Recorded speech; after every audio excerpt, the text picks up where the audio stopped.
Hello friends, इस time पर की ये वीडियो आप सभी लोगों के लिए बहुत ही ज्यादा रोमांचक होने वाली है, क्योंकि इस वीडियो के अंदर बताया गया है कि बैंक स्टाफ की ये लड़की नक्श को किस तरह से ट्रीट करती है और जब नक्श के मुंह से 15 करोड़ रुपए सुनती है तो उसके चेहरे से पसीना कैसे निकलता है। अगर आप लोगों को ये वीडियो पसंद आए तो इस वीडियो को लाइक जरूर करें और ऐसी ही वीडियो पाने के लिए हमारे चैनल को सब्सक्राइब और ज्वाइन करना ना भूलें। आपको ये वीडियो कैसी लगी अपनी राय हमें कमेंट में जरूर दें। अचानक से नक्श ने अपना सिर घुमाया और सेक्रेटरी नंदिता की तरफ सिर करते हुए बोला, तुम्हें कंपनी से जितना भी फंड चाहिए तुम ट्रांसफर कर सकती हो। मैं सिर्फ इतना चाहता हूँ कि जितना हो सके उतना शेयर मार्केट को स्टेबलाइज करने की कोशिश करो। ये बोलने के बाद नक्श पूरी तरह से अपनी जगह से उठा और कॉन्फ्रेंस रूम से बाहर चला गया। उसके बाद नक्श सीधा एसीबी बैंक के लिए निकल गया, क्योंकि सूरत शहर की इकोनॉमी पर आज गहरा असर पड़ा था। इसलिए सभी लोगों को अपनी सेविंग्स को लेकर काफी चिंता थी और सभी अपना पैसा निकालने के लिए काफी मात्रा में वहां पहुंच भी गए थे। ऑफिसर अवंतिका भी बहुत ज्यादा आइडेंटिटी को ध्यान में रखते हुए नक्श के लिए क्यूरियस हो रही थी और सीधा कदम उसके वीआईपी काउंटर की तरफ बढ़ रहे थे। तभी बैंक के एक स्टाफ मेंबर ने नक्श को रोक दिया। हेलो सर, क्या मैं आपकी कुछ मदद कर सकती हूँ? मुस्कुराती हुई उस लड़की ने कहा, नहीं, उसकी कोई जरूरत नहीं है। नक्श ने भी कहा, दरअसल मैं किसी को ढूंढ रहा हूँ। नक्श के कपड़ों को देखकर उस लड़की को लगा कि ये कोई आम वर्कर है और एक वर्कर का वीआईपी एरिया में जाना रिस्पेक्टेड नहीं है। वो उस एरिया में जाने लायक बिल्कुल भी नहीं है। सॉरी सर, ये हमारे बैंक का वीआईपी एरिया है, यहाँ पर आपका आना किसी को भी अलाउड नहीं है।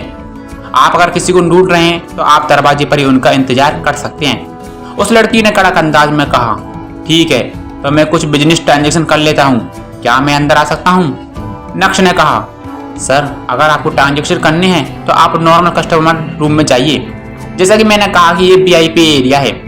मुस्कुराती हुई उस लड़की ने कहा। उस लड़की ने मन ही मन सोचा, वीआईपी कस्टमर एरिया में वो लोग आते हैं जिनके अकाउंट में 10 करोड़ रुपए से ज्यादा का अमाउंट होता है और ये हमारे बैंक के साथ क्या बिजनेस करेगा? इसे देखकर तो लग रहा है कि इसके पास ज्यादा से ज्यादा कुछ 1000 रुपए ही होंगे। क्या मैं कुछ पैसा ड्रॉ कर सकता हूँ? हेल्पलेस फील करते हुए नक्श ने कहा, आप हॉल में लगी एटीएम मशीन से पैसा निकाल सकते हैं। इम्पेशेंट होते हुए उस लड़की ने भी कहा। वो लड़की नक्श के साथ अपना ज्यादा समय बर्बाद नहीं करना चाहती थी। उस लड़की की बात सुनकर नक्श पूरी तरह से चौंक गया। नक्श ने ऐसा ट्रीटमेंट मिलने की उम्मीद तो बिल्कुल भी नहीं की थी। उसने सोचा था कि वो बहुत हैंडसम है, लेकिन पता नहीं लोगों से परेशान करने चले आते हैं। ठीक है, तो मैं यहीं रहकर खड़े इंतजार करूंगा। अब तो ठीक है ना? गहरी सांस लेते हुए नक्श ने भी कहा, नो सर, ये वीआईपी एंट्रीज है, आपके यहाँ खड़े रहने से भी वीआईपी लोगों को कोई दिक्कत होगी। नफरत के साथ उस लड़की ने कहा, प्लीज आप मेरा समय बर्बाद ना करें और यहाँ से चले जाएं। उस लड़की की तेज और तीखी आवाज ने कई लोगों का ध्यान उनकी तरफ अट्रैक्ट किया। ये आदमी ऐसी बैंक में प्रॉब्लम क्रिएट करने की कोशिश कर रहा है। इतना गरीब है लेकिन फिर भी उसे वीआईपी एरिया में जाने की परमिशन दी जा रही है।